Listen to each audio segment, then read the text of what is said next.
Lots and lots of different organizations, different ideas, different people. The old American Jewish community was more centralized, and now it's not Shivim Panim LaTorah, it's like 700 faces of the Torah. In the broadest sense, the two main themes of American Jewry are, on the one hand, this historically unprecedented explosion of Jewish life and creativity. More Jewish books are published here than ever before. More universities have Jewish departments than ever before. Jews are more popular than ever before. יהודי ארצות הברית, יהדות ארצות הברית, היא לא מקשה אחת, אלא יהדות שמאוד מטפחת את הגיוון, יהדות מאוד מגוונת, שמעודדת יצירה יהודית נפלאה. We're a very diverse community. We are not white father, white mother. There's a lot of LGBTQ, a lot of Jews of color. We need to recognize Mizrahi Jews, Israeli Americans. We need to be more embracing of the broader Jewish community, and we're beginning to work on that as well. זה מאוד מאוד ריגש אותי.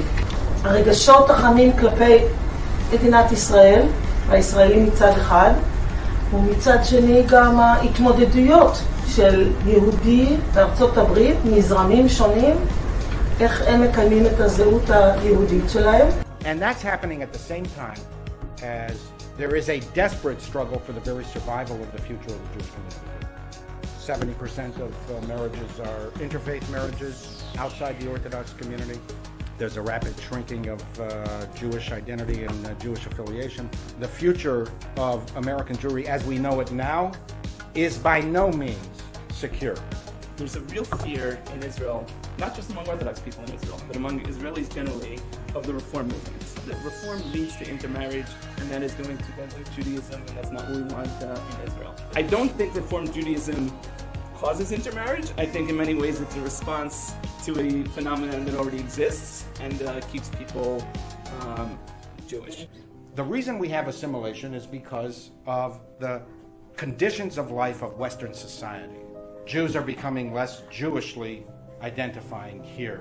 It's a challenge that we're not necessarily overcoming. We don't think we're meeting it well. And since American Jews identify with Israel because they start with an identification with Judaism, if they're less Jewish, they're less connected to Israel.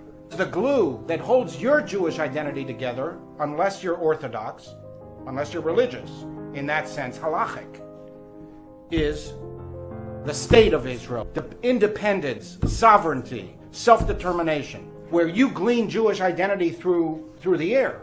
You teach Judaism in school even if you don't consider it Judaism. Okay? You teach Tanakh, you teach Moreshet Yehudit, you teach Historia Yehudit, you speak Hebrew. Okay? You walk the land and it's the biblical land. That's what you get without even thinking about it in Israel. And that's why when you remove that, and they don't have religion, they have nothing. I'm actually relatively optimistic, but I also entirely reject the notion American Jews are done, and just in a couple of generations, except for the Haredi, we won't be here. Not the case. But we have so much to gain by knowing each other and by using each other's strengths and understanding where we're coming from. This community is going to change in ways we can't predict, but I actually feel pretty good about the fact that absent external threat, the Jewish community in America will continue to thrive and flourish in ways we can't predict now. It has a wonderful product line. It will inspire people, and this generation is anxious for meaning and purpose. We can provide it. We have so much to gain, so much to learn from each other, and so much to build together, and so I'm just happy that you're here. Ask all of the educators in the state of Israel, the only Jewish state, to please teach your students about Jewish life and Tzutzot, to know that we care about you and that we hope you care about us, so that we can be